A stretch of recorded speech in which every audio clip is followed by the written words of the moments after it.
Selamat pagi saudara-saudara, pagi yang indah, pagi yang patut kita syukuri dari hadapan Tuhan dan untuk kemuliaan Tuhan.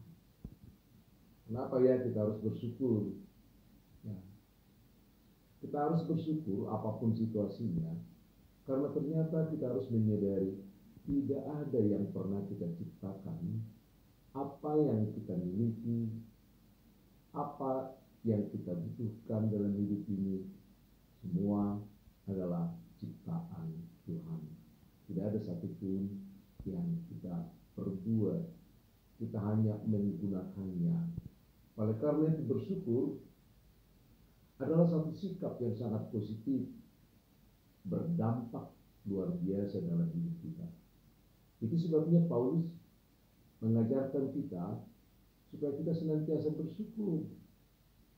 Bersyukurlah dalam segala hal, dalam segala hal. Kalau segala hal ini dapat kita rumuskan dengan dua situasi, yakni situasi suka dan tidak suka. Ya, saya tahu kalau kita memang dalam keadaan suka, kita mendapat rezeki, kita selalu bersyukur bagi Tuhan. Tapi tantangan bagi kita adalah bagaimana kita mengucap syukur dalam kondisi yang tidak kita sukai. Bahkan dalam kondisi di mana kita seringkali merasa dirugikan. Oleh karena itu menjadi tantangan bagi kita bagaimana kita mengucap syukur dalam segala hal. Memang mengucap syukur dalam segala hal membutuhkan relasi hubungan yang sangat bagus, sangat baik dengan Tuhan. Ya, karena kalau kita memiliki hubungan yang baik dengan Tuhan, maka roh Tuhan juga ada di dalam diri kita. Ya, sebagai anak-anak Allah, rohnya selalu ada bersama dengan kita. Maka anak-anak Allah yang bersama dengan roh Allah itu, roh Allah itu kan sang kreator. Sehingga kalau kita bersama-sama dengan Allah, kita senantiasa menjadi anak-anak yang kreatif. Ya. Orang-orang yang kreatif adalah orang-orang yang mampu memanfaatkan situasi-situasi yang sulit, bukan hanya menguntungkan, tapi menjadi memberkati bagi setiap orang. Menjadi berkat bagi setiap orang. Kalau kita mampu berkreasi dari situasi yang sulit, sesulit apapun. Itu yang Tuhan Yesus lakukan.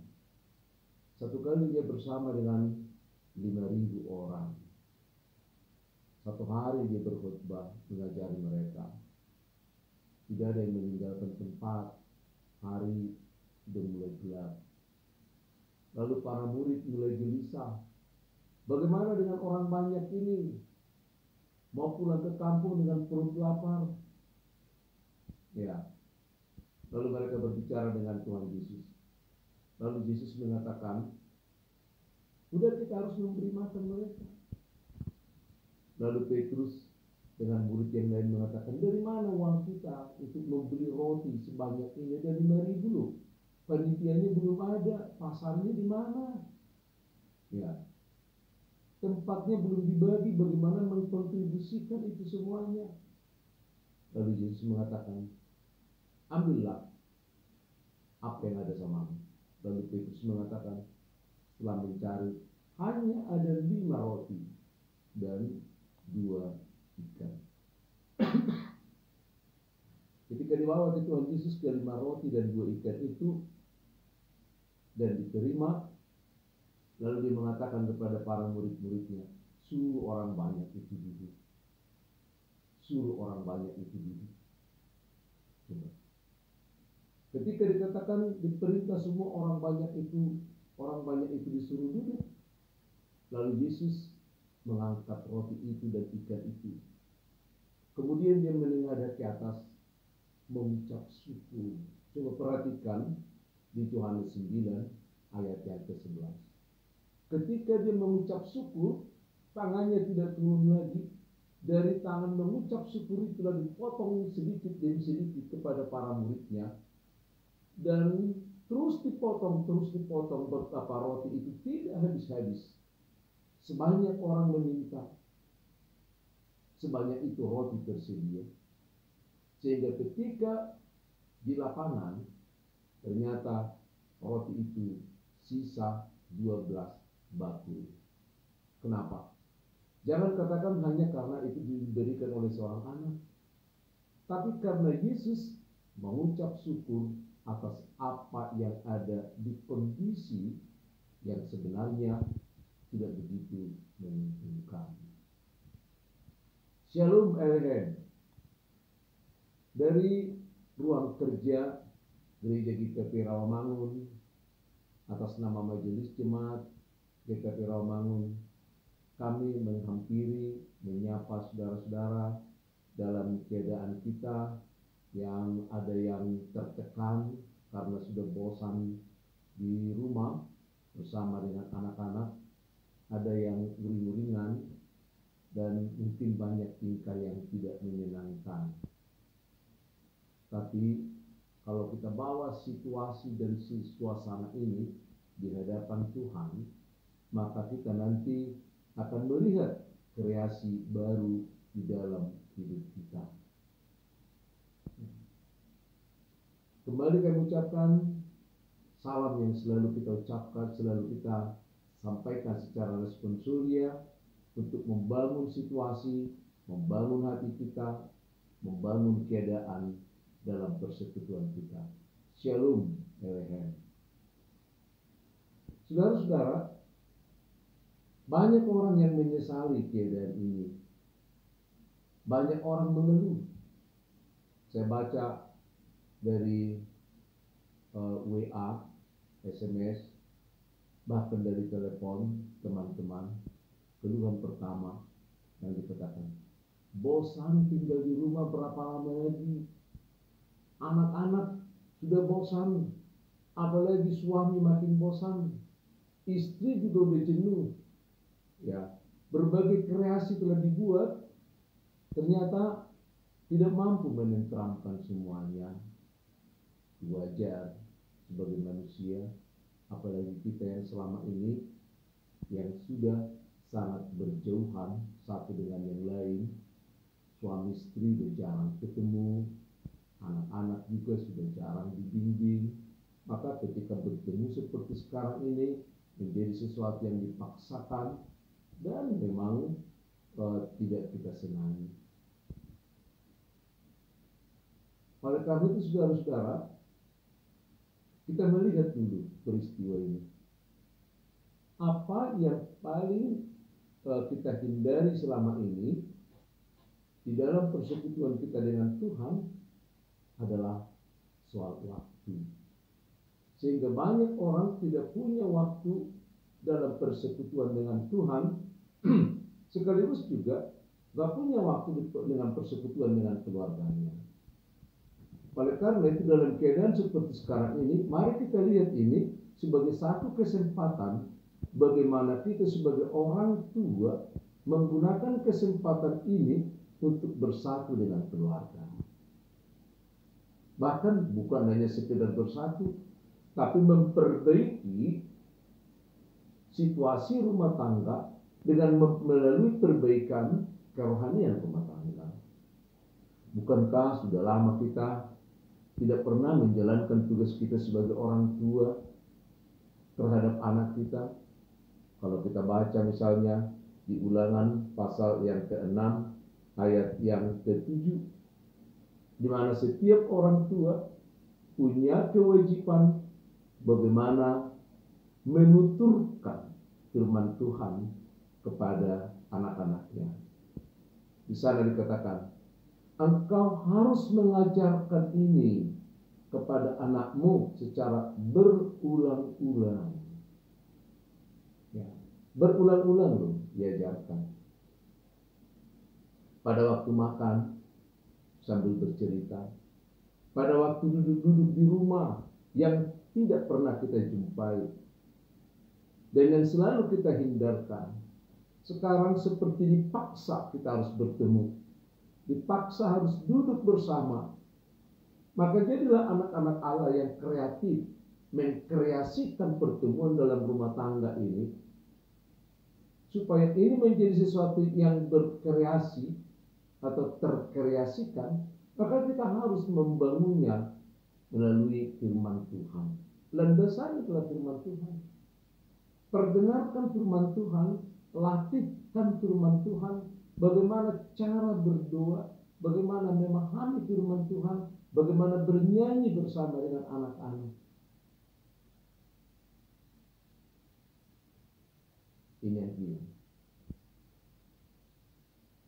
Karena waktu persekutuan dengan Tuhan hilang, maka persekutuan dengan anak-anak hilang. Sekarang banyak orang tua yang kehilangan, betul-betul kehilangan anaknya. Dia kaget pertumbuhan anaknya setelah remaja, menjelang dewasa, tingkah lakunya seperti tidak diharapkan. Mereka menyesali karena tidak ada waktu bersekutu dengan Tuhan. Tidak ada waktu bersekutu dengan anak-anak.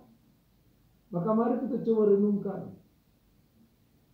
Gunakan kesempatan ini daripada kita menyesali semuanya, menyesali keadaan, menyalahkan semua pihak. Kadang-kadang termasuk pemerintah disalahkan, berbuat banyak. Kita berbuat apa? Kita hanya merasa rugi, tapi belum berbuat apa. Dengan membangun kembali, menata kembali rumah tangga kita. Saya yakin kalau kita mau menukik dalam persoalan rohani ini, kita akan mungkin merasakan bahwa ternyata banyak hal yang kita lupakan sebagai anggota inti di dalam rumah tangga. Yang sebenarnya Tuhan menitipkan rumah tangga itu supaya melaluinya anak-anak kita bina. Kalau kita sudah berbicara bagaimana bersama dengan keluarga, bersama dengan anak-anak, selalu kita pilih semua. Saudara-saudara, di Mazmur yang 133 ayat yang pertama sampai ayat yang ketiga, memang hanya 3 ayat ya Mazmur ini. Di sana dikatakan, lihatlah betapa indahnya ya. 133 di situ dikatakan nyanyian ziarah dari Daud, sungguh alangkah baik dan indahnya apabila saudara-saudara diam bersama dengan rukun,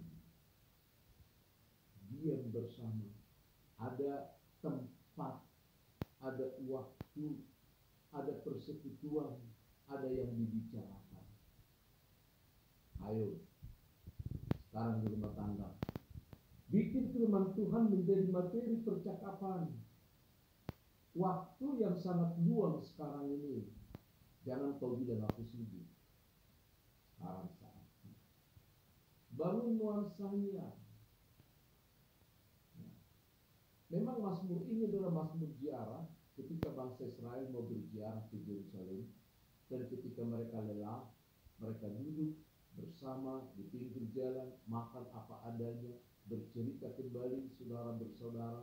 Dan ketika itu Daud lewat mengatakan, lihatlah betapa indahnya, betapa baiknya bila saudara bersaudara duduk diam bersama, mempercakapkan firman Tuhan, membayangkan kehadiran Tuhan, semua kembali. Saudara-saudara, yang paling rusak dalam hidup kita sekarang adalah hilangnya persekutuan, diam bersama. Coba sebagai suami istri Anda mengingat berapa jam satu hari kita duduk bersama bercakap-cakap sebagai suami istri. Ya tentu walaupun kadang-kadang percakapan itu tidak begitu harmonis, karena di antara kita sudah terjadi jarak, perbedaan pandang dan lain sebagainya. Tapi yakin semakin sering akan semakin harmonis, karena yang membuat kita menjadi tidak harmonis adalah pikiran kita yang sudah merambat kemana. Maka kalau diam kembali, duduk bersama, pikiran itu akan ditarik kembali sehingga ada kedamaian. Kalau suami istri sudah memiliki kedamaian dalam satu rumah tangga, maka dengan kedamaian yang mereka miliki sebagai modal utama akan mampu membangun kebersamaan serta kedamaian bersama dengan anak-anak. Ya. Jadi duduk bersama di hadapan Tuhan, membangun kebersamaan dengan Tuhan, menciptakan kedamaian, sehingga kita bukan hanya menerima ketentraman itu, kedamaian itu, tetapi kita menjadi saluran dari kedamaian, saluran berkat, saluran ketentraman. Itu sebabnya orang-orang yang bersekutu dengan Tuhan, ada relasinya dengan Tuhan, misalnya di gereja-gereja, mereka ini juga menjadi motor membangun organisasi di masyarakat.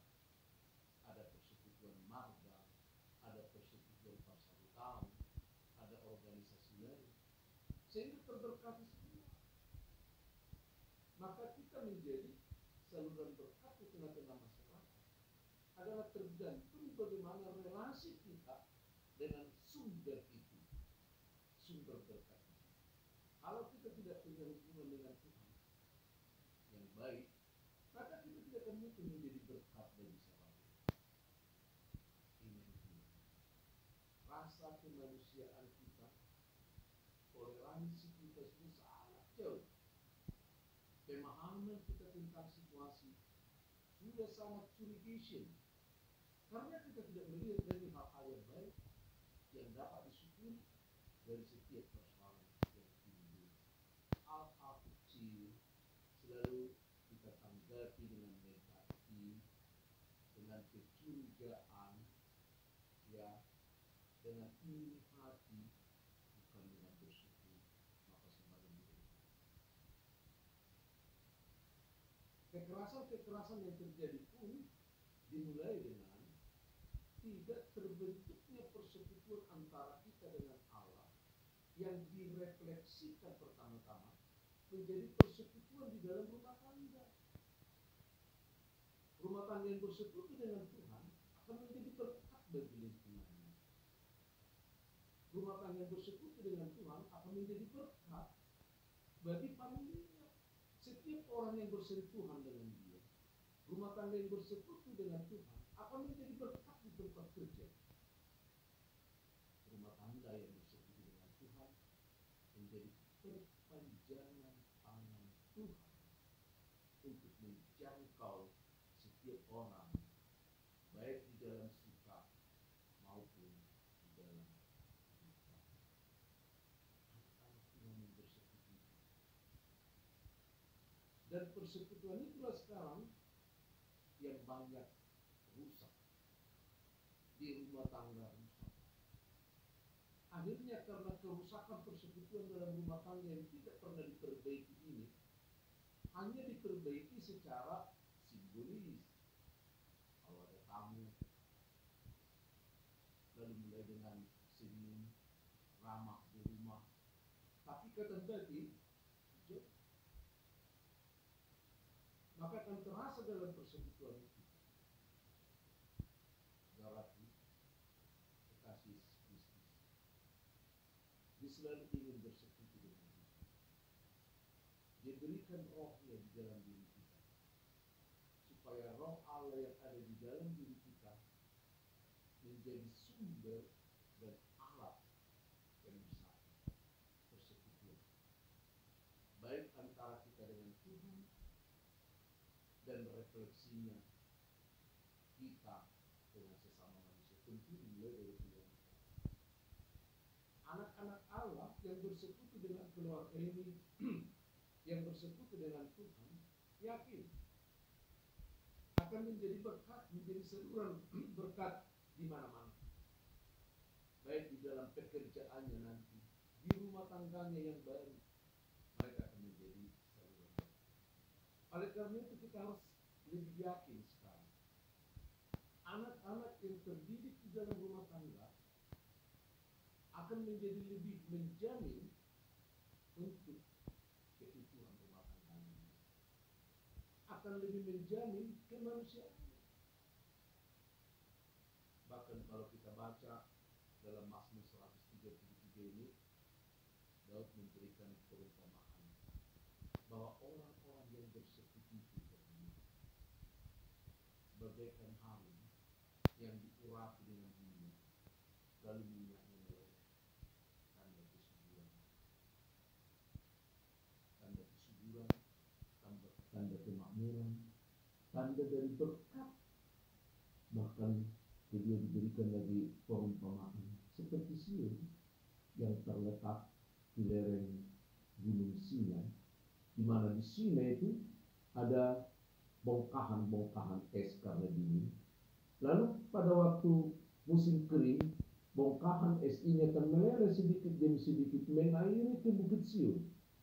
Maka dengan pengairan yang perlahan-lahan itu, bukan banjir nih, perlahan-lahan, maka membuat lereng-lereng Bukit Sion itu menjadi daerah yang sangat subur. Maka Tuhan mengatakan, di sana ada susu dan madu. Saking suburnya, di sana ada kehidupan. Seperti itulah persekutuan orang-orang Kristen. Persekutuan yang ada dengan Tuhan. Di ayat yang ketiga dikatakan bagian yang terakhir, sebab kesanalah Tuhan mengarahkan berkat-Nya. Jadi sebenarnya Tuhan mempersiapkan, mengarahkan, mengharapkan berkat-berkat itu digunakan oleh orang-orang yang bersekutu, sehingga orang-orang yang bersekutu dengan Tuhan ini menjadi berkat di tengah masyarakat. Dan melalui virus corona yang seperti memaksa kita harus stay at home, tapi mari kita melalui stay at home dengan menjaga jarak dengan sesama, tapi kita harus membangun jarak yang sangat rapat sampai tidak punya celah bersama dengan Tuhan. Persekutuan kita yang sangat akrab, rapat dengan Tuhan bersama dengan keluarga akan menyalurkan berkat, bukan hanya pandangan, percakapan, tapi kedamaian juga, serta kebutuhan-kebutuhan lain mau Tuhan share melalui orang-orang yang bersekutu itu. Bangunlah persekutuan dengan anak-anak, bimbinglah mereka, ajarlah secara berulang-ulang, ceritakan firman Tuhan, bangun percakapan sebagai suami istri, berulang-ulang, sehingga kita menjadi orang-orang yang bersekutu secara nyata dalam keluarga. Keluarga Kristen dirancang Tuhan menjadi saluran berkat di tengah-tengah bangsa ini, di mana kita sedang bergumul, di mana dunia menuntut buah-buah iman dari kita, yang kita dikatakan buah-buah roh. Bukan bahasa roh yang harus kita kejar, tapi buah roh yang harus kita tampilkan. Shalom, Helen.